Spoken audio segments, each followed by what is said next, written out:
Hey everybody, welcome to Kimmel's Irish Pub. Time for another movie review. Tonight's movie, Unsung Hero.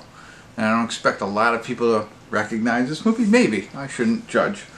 But it's like, I believe it's a faith-based movie. I mean, as I see, it's coupled with all the other kind of movies that I like.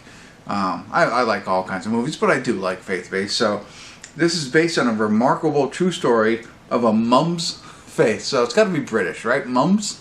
Mum's faith stands against all odds and inspires her husband and children to hold on to theirs. Great. 7.4 on IMDb, which is rare. So I'm really excited about this. 2,132 people rated it so far. So, and Daisy Betts, I don't know. Joel Smallbone, I'm just reading their names just because I see them. Candace Bure is in it, so that's cool. And Terry O'Quinn, who's John Locke from Lost, if you've seen Lost. So he's in this too. So, and I'm sure there's other people. That's rare. I mean, it's like normally you see the normal people that we always see in a lot of these, and I'm not going to mention their names because they're not in this movie, but I'm excited. I mean, 7.1, 2,000 people rated it. Faith-based. Let's get into it. Let's find out what it's about, give you a better idea, let you know what I think. Stick around. I'll be back. Sorry about the blue light. I forgot to fix it.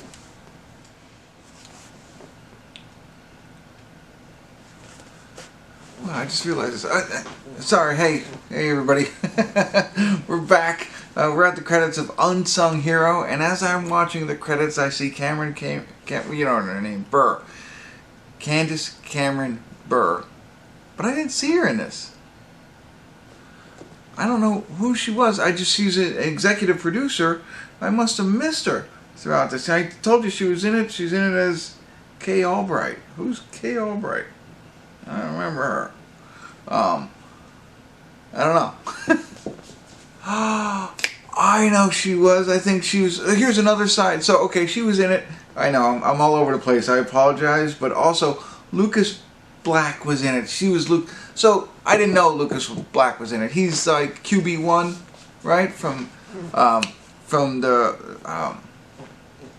Friday Night Lights, the movie. Okay? So, he's in that. And I saw him. He's one of the churchgoers. And I was like, wait a minute, that's Lucas Black. And I can't even remember. I can't even believe I remembered his name when they showed his face. I was like, wow. He was also in Fast and the Furious Tokyo Drift, if you will. But I was like, oh, wow, I know him. And he had a wife. And she was sweet, whatever. I never realized it was Candace Bure as his wife. Man, this whole time until I just saw the name pop up again, I was like, I forgot she was in it. So, anyway. A lot of surprises for all of us on this one. The movie was phenomenal. It was great. And I know maybe I said it was faith-based. And yes, there's church, there's God, but it's not like, you know what I mean? Like, there's a lot of different kinds of faith-based movies, and we go through this battle all the time. What is faith-based, what's not? And I don't even know why I thought it was. It was just like in the advertisements I got, and they showed all the other movies that are very similar that have a very heavy God presence in it. And yeah, but it wasn't the fact, like, I always think of like the faith base is like somebody who either needs God and something happens and they turn to it, or they're with God and then they turn away and bad things happen, they got to get back. This is not that. This is church. They're church going people. And there's a couple of prayers and songs, but it's really, I mean, just like I said, in all the other movies that just happen to have church in it, you know, this one happens to have God in it. So don't think of it as a faith-based movie. I mean, if you're a fan of them or not, that shouldn't deter you from this movie.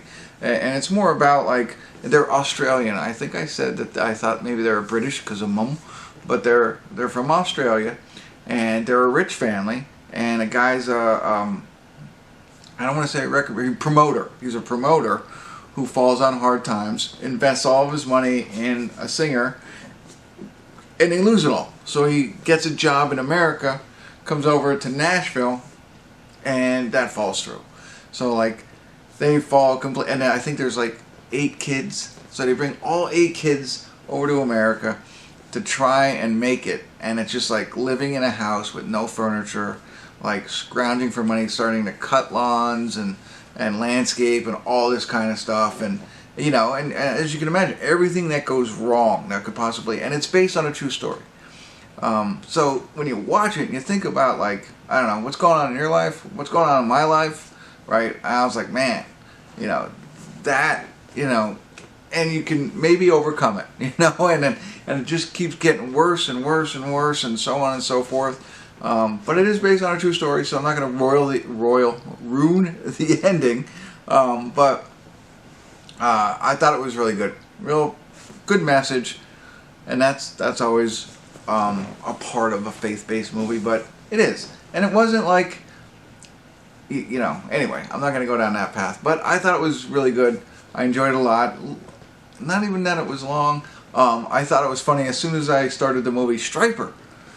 I don't know who remembers Stryper, but Stryper was a rock band back in the 90s, right?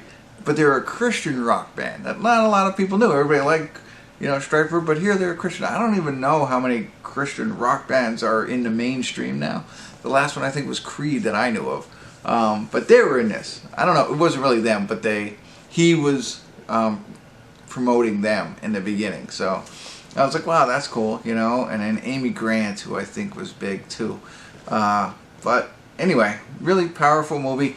And as I'm looking at the screen, we see a lot of, you know, the fact that when it's based on a true story, I always look for, you know, the pictures at the end and the words. You get it all. You get pictures, you get words, you get videos to tell a little bit more about it, you know, to help you make it real. And so, and it was like, one last thing, as they go throughout the movie, they're like documenting it, like a little kid is documenting. They show the real live, you know, footage from like them coming over to America. So I don't know, really cool. Feel like my hair is all over the place. I apologize, but definitely worth the watch. Again, don't be scared off because I might have said it might have been a faith-based movie. It's not. It's, you know, it's not. It's a good, feel good but emotional movie. So. And I don't know, besides the people I said, Lucas Black and Candace Cameron, I didn't know anybody else. So, and I didn't even recognize her in here. So it's not like star-studded or anything. It's just well done. So there you go. Good movie to make you feel a little bit better, hopefully. But that's it. That's all I got. I'm not going to keep going because I keep stumbling over my words and I've messed up enough. So thanks for tuning in. Kimmel's Irish Pub.